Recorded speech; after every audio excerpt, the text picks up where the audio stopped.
Good morning, everyone. Welcome to the Apostle Dundas Global Equity Fund Q4 update for 2022. My name is Luke McIntosh. I'm a Sales Director at Apostle Funds Management, and I'd like to welcome Neil Sutherland and David Keir from Dundas in Edinburgh, who will provide an update on the portfolio. If we could switch to the disclaimer slide, please, briefly.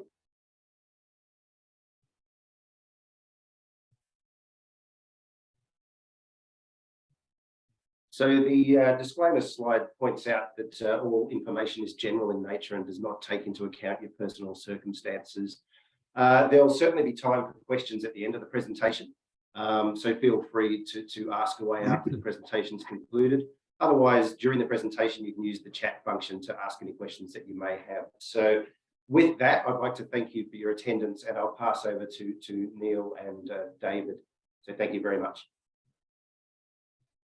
Excellent. Thank you very much, Luke, and good evening, good morning to you all. We're delighted to be speaking to you all again, and David and I are also looking forward. We have our tickets booked and we are coming out to Australia in the end of March, so perhaps we'll even meet a few of you in person at that point. Okay, what we'd like to just do today then, so I've got three key things in the agenda. One, a reminder of why dividend growth is important. And really what we want to do is what we believe at Dundas is that dividend growth is a crucial factor, crucial component of long-term returns. And when we mean long-term, typically 5 years and above. And what we believe is that we will provide outperformance against the market with lower volatility. Then we'll follow on, we'll talk through 2022, a year like no other, and what we'll do is we'll report on what has happened in the fund. But really what we, at a very summarised level, is dividend growth that obviously is vital to us, and the underlying fundamentals, which were fantastic in the portfolio for the past year, but obviously share prices were a little tricky. So we'll talk about how we should consider that, and that follows on from the last point. We'll talk through some examples within the portfolio, some of the stocks that we hold, and cover some of the outlook and what we can expect from the coming years. So if we just move to the next slide. Thank you. So I don't think any Dundas presentation has ever not included this slide. And what I'll just run through it again, but I'm sure many of you will have seen this before. And it's our belief statement, really, where dividends go, share prices follow. And it's always very important to remind ourselves that this is the case, especially after the year that we've had. So study for Sovereign Wealth Fund of Norway by MSCI. And what this shows is the breakdown of return over short periods and long periods.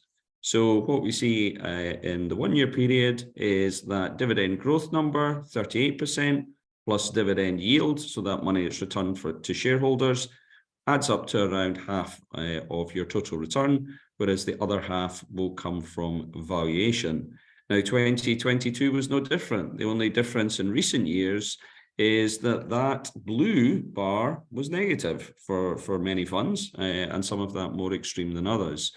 But our belief is we can invest in that sweet spot of sustainable growth companies that will sustainably grow their dividend over long periods. What we would expect to see is that valuation reducing. So what does that mean for us? We are long-term investors. Average holding in the period, holding period in the portfolio is now over 6 years. Fund has been running for 10 years, and that's a crucial aspect. So what we are buy and hold investors, and we expect that to come through. We move on to the next slide, thanks. Okay, right, let's take a minute and go through this. So there's quite a lot going on in this slide. So what we're trying to do here is to show a few things. So to try and give you some context from where the Apostle Dundas Global Equity Fund is. So on the chart, that's represented by our composite. So we have two portfolios in that, our UK portfolio and our Australian portfolio, and which are a mirror image of each other. And that's where the portfolio sits. So let's just understand that in its comparison to some indices that are there. So a lot of those are MSCI All Country World Index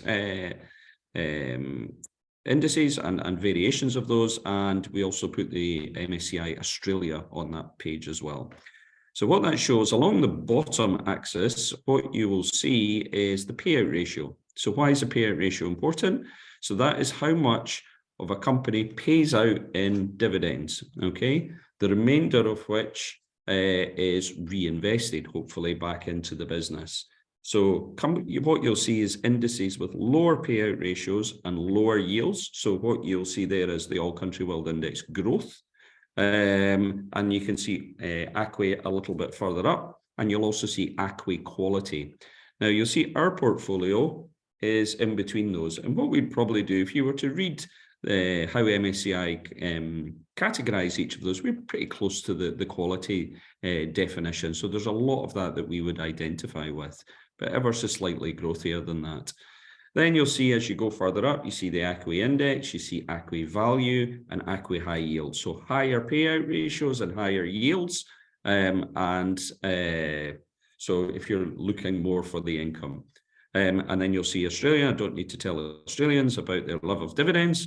And you see significantly higher payout ratios again and again, higher yields, a large part of that incentivized by your franking system. So what you'll also see is there's some shaded boxes there, and what they're really to highlight, and probably a lot of the experience that you probably had in 2022. So very high growth and some of the FANGs, etc., and types of stocks that have not paid a dividend, but have had extreme growth based on some on fundamentals, but some on the anticipation of a lot of returns coming. So Tesla, for example, over recent years has been a great example of that. So some of those stocks in the bottom left will tend to be pretty volatile.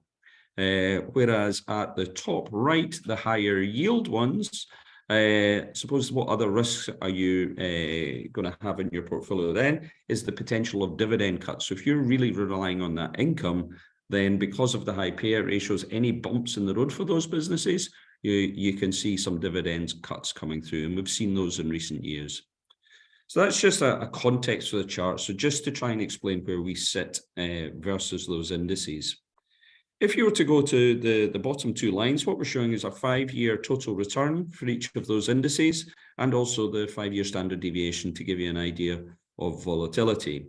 So what you will see is, so ACWI has delivered 5.8, and if you go along the other total returns, I certainly was a little surprised with the growth index being at 6.7. Now, if you'd read headlines over the last 5 years, you would expect that to have crashed everything because a lot of those stocks will grab a lot of attention. But as I said, that volatility can often come in some of those companies. So quality was the best performing index and actually has got reasonably lower volatility on that. We've put our portfolio, so again represented by the composite. So again, higher returns and lower volatility. So that's really just been our experience, and that's exactly what we aimed for. Now we'll talk about numbers and total returns and the types of numbers that we would look for, but effectively that's what the portfolio has delivered in the last 5 years, which we are very pleased with. Okay, if we move to the next slide. Okay, so let's just unpack some of the performance within the portfolio. So over the last quarter, so we've seen some of that fight back for the year, which was good. Incidentally, all these numbers are at 31st of December 22. Over 1 year periods, 22 was difficult. So you'll see that around 4% underperformance against the index. Now, that was really dominated by the first quarter of the year. As we've seen the invasion in Ukraine and a lot of the impacts to stock markets. Now we'll come on to a little bit of structure in the portfolio, but we're absent utilities, we are absent energy. So some of those stocks obviously did pretty well and to our detriment. But you start to look over longer periods. And I suppose that first chart that I'd shown you from MSCI is there will be years like this. There will be years when this happens, but the important thing, leaning to the longer term horizon, and what we hope to see is that outperformance coming through. So you start to see that particularly in the 3 and 5 and 7 and so on and so forth. So we see that outperformance coming into the portfolio.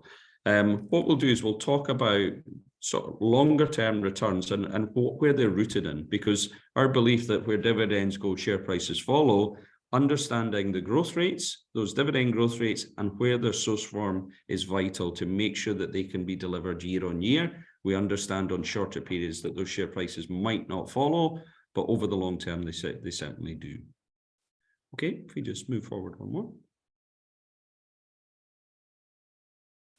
Okay, sorry, this is a numbers fest.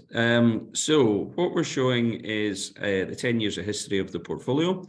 And what we're showing here is we're showing the breakdown of our experience within the portfolio. And what we show is each year, those numbers represent the number of stocks that we have in the portfolio or we've sold in the portfolio as well. So what happened as we held them during the individual annual periods. So what you'll see, how many have increased their dividend, how many have held their dividend. Now, holding a dividend can be a warning sign, but equally, sometimes there's legitimate reasons to do that. So perhaps large CapEx programs, and we'll talk a little bit more as we move through some of the stocks and some of the things that we've seen in the last year. We're trying to avoid cutting dividends. Now, you'll see 2019, 2021, partly to do with COVID, partly to do with some policies that happened in some Asian companies. But what we're typically trying to do is to not have stocks cutting their dividend. And the final one is we also have some stocks that don't pay a dividend at all in the portfolio. Now, what we do have stocks that, although they don't pay a dividend, they do buy back shares. So there is a form of distribution back to shareholders, and we can cover that a little bit later. But I suppose the important thing for me to explain here is the consistency and the kind of rhythm of the portfolio and our experience to date. So what you see is around 83% of the portfolio have increased the dividend year on year, around 9 have held, and typically that will move. So they may hold 1 year, but they'll start to increase hopefully the next again. There are stocks that cut their dividend around 2%, and then we've got the non-payers around 6%. So what's that meant for us is you see our overall average in US dollars. So just taking this back to probably the largest currency, well, you see that we have delivered 11% dividend compound growth over that period, whereas the index has been 5%.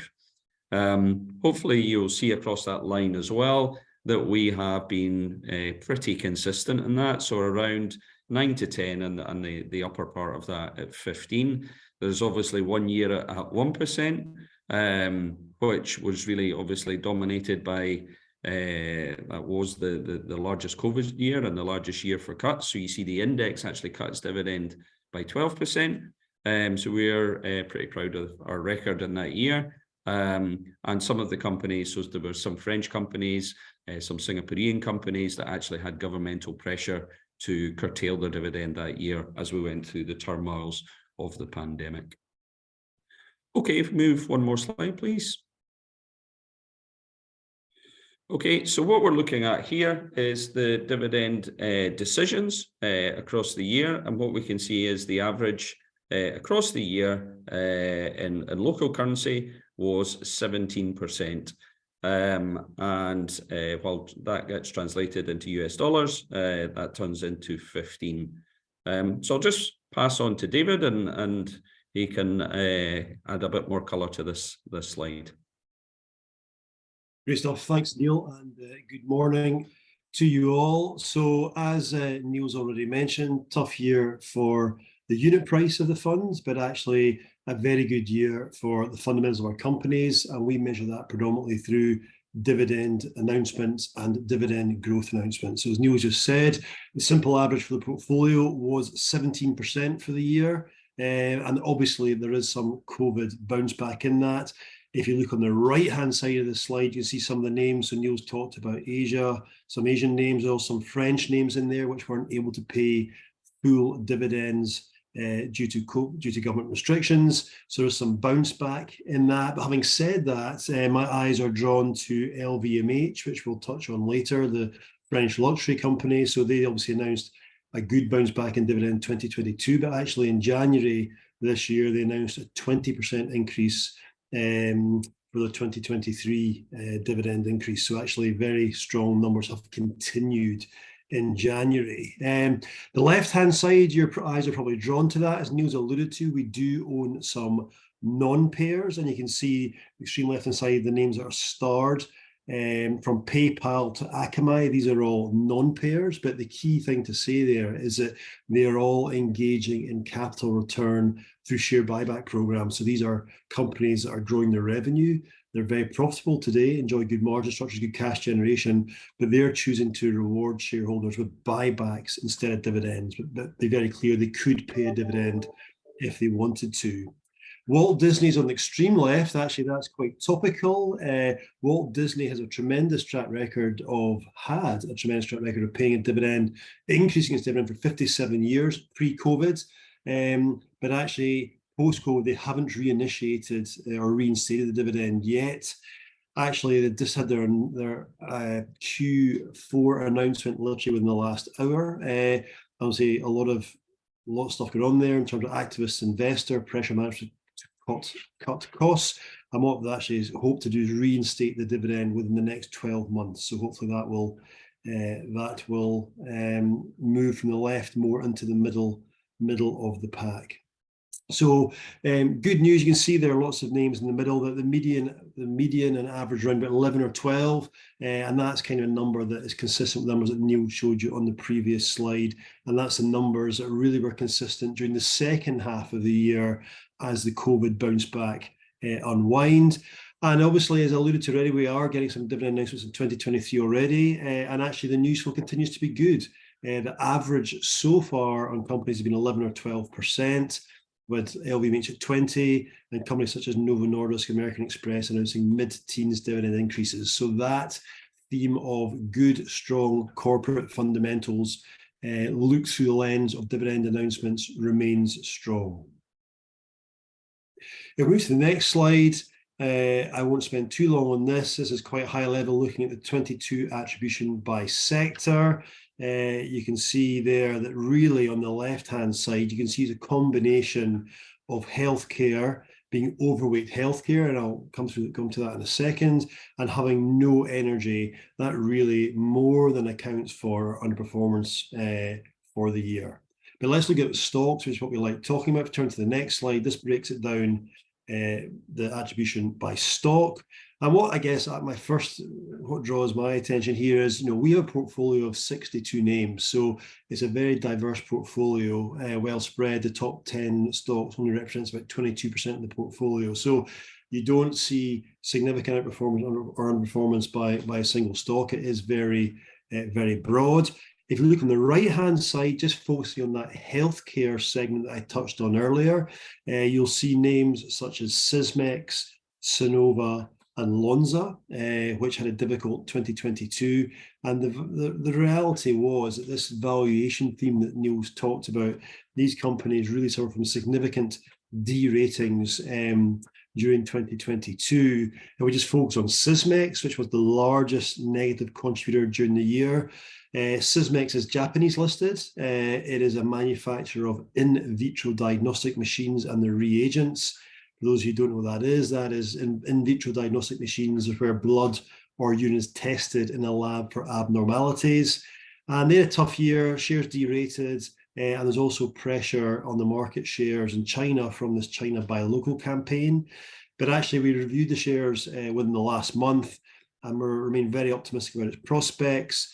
75% of the business is not in China and growing very, very strongly. And the reality is that in vitro diagnostics accounts for 2% of total health spending, so a very small number, yet influences over 66% of clinical decision making. So it's a vital part, it's a vital part in the healthcare system, and has got significant long-term growth ahead of it.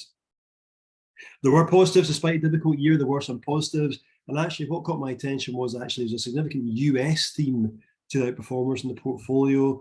You can see there W.R. Berkley, it's a US insurer, W.W. Granger, which is a US MRO, so operator, Ross Stores, US discount retailer, and they all contributed positively to performance for the year. So let's talk some more detail about dividend growth. We turn to the next slide. Some of you may have seen this from our trip to Australia in September last year, but we've really recently introduced what we call the dividend growth flywheel, and it's really to try and unpack how companies can sustainably grow their dividends over the long term. So we just run through the wheel. The most important part is clearly for us is selling more products, more goods and services every year. And this is not hope. Our companies are doing this today. We then hope that through good management, good cost control, economies of scale, they can turn revenue growth into better profit growth. But then comes the most important part in terms of what our company is going to do with this profit and cash. And we want our companies to have the discipline of paying a rising dividend every year, but also retaining enough to reinvest in the business. And we talk about reinvesting in mergers and acquisitions, reinvesting in CapEx, and reinvesting in R&D, research and development, to ensure tomorrow's growth. And if I look at AGF through this wheel over the last 10 years, what you can see is that our companies have delivered 7% per annum revenue growth, 10% per annum net profit growth, 11% cash flow growth, and then 11% per annum dividend growth. So that's how it works. And how have they done that? The power of reinvestment. Our portfolio reinvested 6% into CapEx or capacity, 7% on R&D, and then a further 6% on M&A. So actually nearly a fifth of our revenue every year has gone back into the business, reinvesting, driving tomorrow's growth. So let's take you through some examples of the flywheel. We turn to the next slide.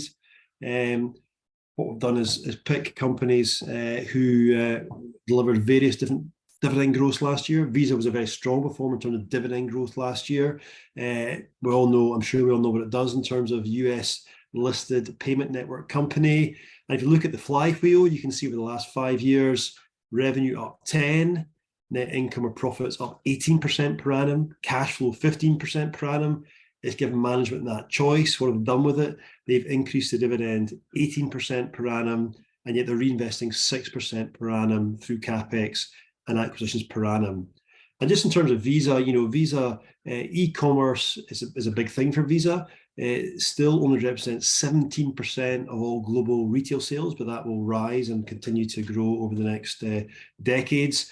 And Visa's share is 43 cents for every dollar spent online versus 15 cents for every $1 spent in physical stores. So this shift online is a massive thing for Visa. You can see it had a difficult year last year, shares down 3, but actually the 5-year total return is very, very strong. Move to the next one, LVMH, obviously a French luxury company. Many brands that we're all aware of, Louis Vuitton, Moet Hennessy, the obvious ones, Christian Dior, and they obviously recently bought Tiffany's. And again, what's really interesting in luxury has been the resilience of the spending, particularly in the last couple of years. There's an interesting article in the FT last week referencing data from Bain & Co, highlighting that actually despite the cost of living crisis, despite markets being down, luxury spending in total was up 20% last year, which is more remarkable also the fact given China was in lockdown for that period of time. So luxury, good backdrop for luxury, and you can see LVMH revenues of 11% per annum, net income 25%, cash 24% per annum, and that's led to dividend growth of 24%, reinvesting in CapEx and acquisitions. And I guess it's really interesting, what Neil talked about earlier is we believe at Dundas is where dividends go, share prices follow. And you can see there that the 5-year total return has been 24% per annum, which by complete coincidence is what the dividend growth has been over that period as well.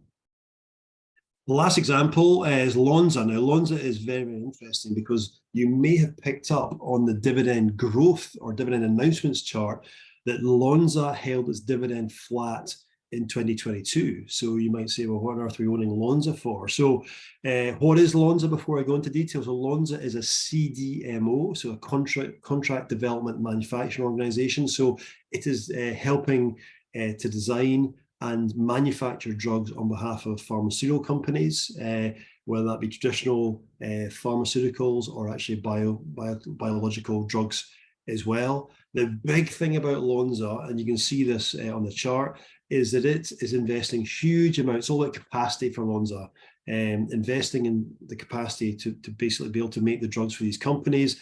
And the great thing about Lonza is when it invests in capacity, it is investing alongside or along with its customers. So it doesn't do any speculative CapEx. So when it spends its CapEx, it knows it's getting a return on it. So what you would expect with a company like this is it's choosing to reinvest its cash flow in CapEx today to drive the profits and also dividends tomorrow. And what you can see on the flywheel is that revenues at 6% per annum revenue turn into 18% profit, cash flow of just 10, dividend growth of 3 because of this CapEx of 20% per annum. What's really interesting is they're now through a lot of this CapEx, and with their January results, they just announced a 17% increase in their dividend. So that's playing to this point about the continuation of the positive dividend growth announcements that we are seeing. So we turn to the next slide. This is the sources of premiums. This basically is taking the temperature of the portfolio and thinking about the potential dividend growth that we expect over the next 12 months. It's using the DuPont ratio to calculate this dividend growth forecast. So it's using return on equity, breaking down return on equity into its constituent parts, multiplying that by the retention rate, which is 1 minus the payout ratio.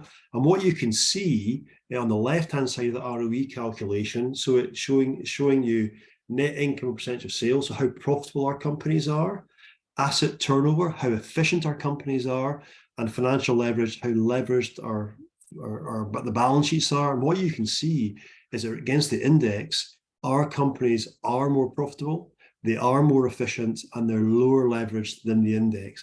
And they're retaining more to invest to ensure tomorrow's growth. So you can see that's giving us a dividend growth forecast that would be in line, this 11%, which would be in line with what we've delivered over that over the life of the fund. A couple of interesting points. We've talked about this reinvestment. I talked already saying that our companies are reinvesting about 8% per annum of sales into R&D, which of course is expensed through the P&L, and that compares against the index company spending 2%. So our companies already are 400 basis points more profitable at the bottom line, having expensed 600 basis points more on R&D. So ensuring that they've got the goods and services that people want and are willing to pay premium prices for. And that plays to this point about looking at the net margin. Obviously, a difficult inflation backdrop for many companies, but actually looking at our companies, they managed to increase their net margins over the last 12 months. And that is testament, we believe, to this reinvestment that the company do in the business every year, ensuring they're selling goods and services that customers need and are willing to pay premium prices for. I just add one thing to this, David, just a couple of things. So obviously you're bringing some of that to light. Now, many questions that we've certainly received in 22 and continue is what does the world feel like and what does it look like with higher interest rates and that pressure in terms of rising inflation. So I think the key point that David's talking about, the first part of that margin is really important. So those strong brands and that definition of that need versus want is pretty key. And what we've been delighted to see that actually expand in 2022, that we've seen that stability of margins. Now, if you look back over a large part of what does total return come from, so we're breaking that down into the growth rate. This is really that further breakdown of those growth rates within the portfolio. So that's where a lot of that consistency will come from and that reinvestment that David was talking about. Higher interest rates. Now, what we're seeing is the leverage obviously is lower than the market. So what we would expect is our companies to benefit as interest rates are starting to increase. So certainly on one part of that. The other part that interest rates will impact and some comparisons is the demand for stocks, the number of buyers and sellers, which drives valuation. And valuation, as we've seen over 22, has been a challenge, but I'm sure that's a story that many managers will be telling you just now. But the key thing is that starts to reverse back, that we're seeing that those growth rates being the strength behind it. It's not just hope that it is mean reversion. It is backed up by the point of the underlying profits of these businesses over the coming years. Sorry, David. No, good points, Neil. Thank you for that. So we'll move on to the next slide, just talking about portfolio activity. you can see this is the portfolio for the whole of 2022. The first thing to say is that, you know, we are very much long-term investors, buy and hold. We try not to trade if we can avoid it. And you can see there, basically portfolio turnover was 8% in 2022, has been 14% over the last per annum over the last 5 years. So very much a low turnover portfolio. But you can see your eyes will be drawn to the fact that during 2022, we only made one new purchase, and we did actually make a handful of sales. The new purchase was done in May, so we've already told you about that. But as a reminder, what Atlas Copco, which is a world leader in industrial automation technology focused on pressurized air, very large installed base, so it gives you a lovely service revenue, recurring service revenue. And interestingly, you may have noticed that they only increased the dividend by about 4% in 2022, but actually last week they announced a 21% increase in their full year dividend, which is very pleasing to see. Through the last year, we were more active on the selling front. So you can see there, and actually since we last spoke to you in the last quarter, we sold PPG Industries. I guess the theme of all these sales has been slowing growth. So remember, we're trying to focus on, we delivered sort of over 10% per annum dividend growth. So we want to make sure our companies can continue to deliver that sort of level of growth. And when we don't think they can, we will exit them. And you see these names there. In Q4, we sold PPG. So PPG is a paint company, so manufactures, distribution, paints, coatings, specialty materials. Company been doing a lot of restructuring over the last decade, but the reality was, when we looked at it, it's grown its volumes at 1% per annum over the last decade. And to deliver sustainable dividend growth, we need a business that can grow much faster than that. So given that lack of volume growth, the fact that the payout ratio had increased, the balance sheet got a bit stretched, we decided to exit the company. And with that, I'll hand you back to Neil. Excellent. Thank you very much, David. If we can just move on. So I'll not spend too much time on this. It shows the number of stocks in the portfolio and a few other key metrics. The other one I'd pick out from that point is the number of sectors we're in. So we are in 8 of the 11. So I mentioned 3 that were absent, which is energy, utilities, and real estate. And also we're across 15 countries across the portfolio. Countries don't mean a great deal to us. They do by revenue, but not necessarily by domicile. So we have many US companies that are pretty global. We have some US companies that are entirely US, but we have a lot of European companies where most of their business in the US. So understanding the underlying revenues are key. So if we just move on. Just want to quickly talk about carbon and some of the carbon metrics within the portfolio. And what I've just taken is an extract from the analysis that we get from MSCI, which is a key input into our research. Now, we do all our own research in-house. We only add to that MSCI information for ESG information, and particularly for carbon. So starting off with our carbon footprint, the carbon intensity, and actually we've got a profit as well. So what you can see is the key things within there is those sectors that I said we were absent from have a huge bearing on why we are so superior to the market in terms of the lack of carbon used and the carbon intensity. And if you were to track that through to profit, that's also in the 80s as well. The key things, part of that analysis also takes it down to a sector level. So we look at this by peers, but the important job for us is to make sure that the companies that we invest in are getting better. So we track that, we engage with all our with all those companies, and we look for those plans looking out to the future. So although we are not an intention-based fund, this is a key part of the analysis that we do and bring it into consideration when we think about stocks within the portfolio. Two things within there. So within MSCI's analysis, part of it is looking at, right, so what fossil fuel companies do you have? And you see that we have zero. We did have some before, but part of what keeps them out is the demand and that flywheel that David talked about. If I was to show you, say, one for Exxon, you would see that the demand and the key lines at the top are the key revenues, although revenues have gone up this year, profits and cash flow. Shows quite a bleak picture if you look at over maybe a 5-year period or certainly a 10-year period. So there's just no prospects for dividend growth in there over the longer term, so we wouldn't touch that. The other part is renewables. So one of the SIFs that we did last year is we looked at renewable energy. Fascinating it is, vital for the world. And what we found there is nothing that we could actually invest in. So the search for dividend growth was a little pushed, and I'm sure when we're next over in Australia, we can open that up a little bit further. But the key thing for us is we keep looking at these things. We try and not apply bias to the portfolio. The important thing is we analyse and understand where that growth's coming from. And the final thing is what I was mentioning about those transition plans. So we can see a lot of those transition plans evolving within the portfolio. We move to the next slide. And this is our last slide. I'm sure you're all delighted to hear. So all I would say is, so wrapping that up, who are we? So an independent partnership based in Edinburgh in the UK. It's freezing cold here. I don't need to tell that to you guys. I'm sure you're all enjoying the lovely weather. There's 16 of us in the firm, of which 9 of whom are partners in the firm.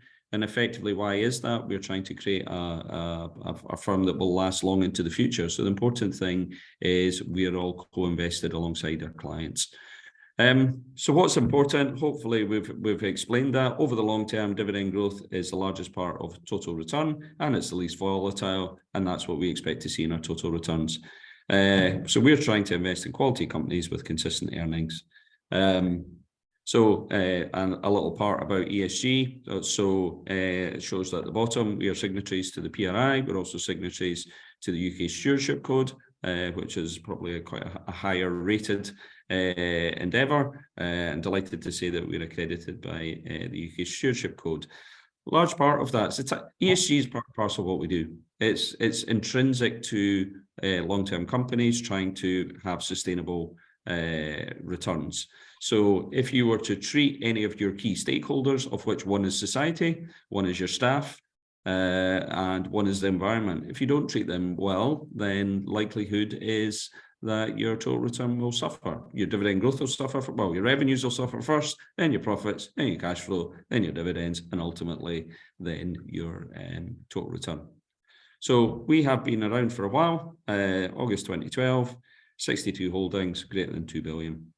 And with that, I will hand that back to Luke and any questions that you guys have. Thanks very much, Neil and David, for the presentation. We do have time for a couple of questions. There's one that's come through about attribution, which we'll address offline, James.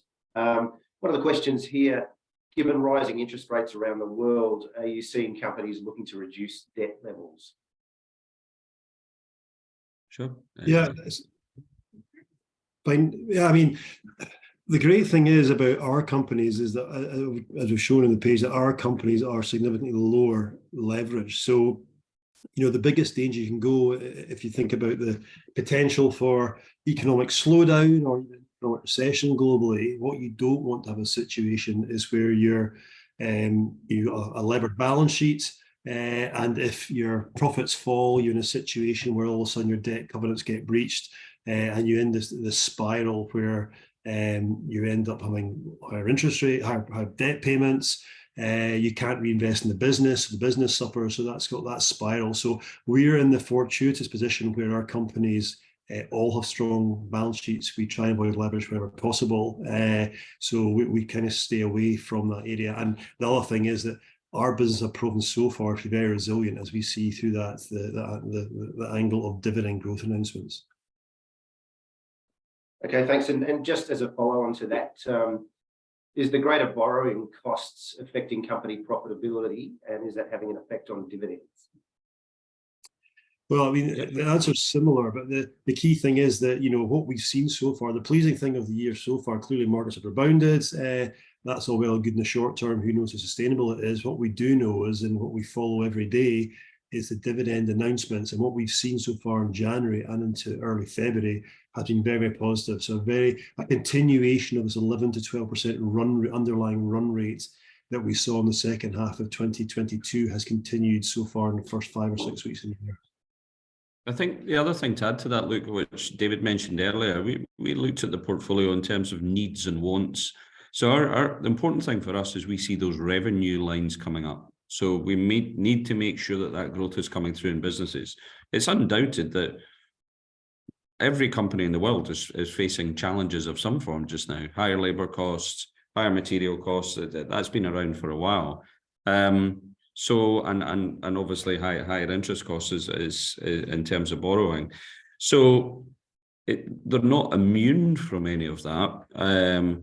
But effectively what we're seeing is for some of our businesses, a lot of that has come through in strength. And part of that is the diversity of the portfolio, that you start to see hopefully different drivers are working through that. So David mentioned Ross Stores. That's a budget clothing firm in the States, and they've been going really well because there are parts of the market that are being pushed. So people are not, perhaps, I'm not necessarily saying you're avoiding an LVMH shop to go to a Dress for Less Ross Stores company shop, but they're certainly coming down from higher end clothing shops that we're seeing that coming through. So I think what we've tried to do is to make sure that we've got the balance in the portfolio to withstand some of those things.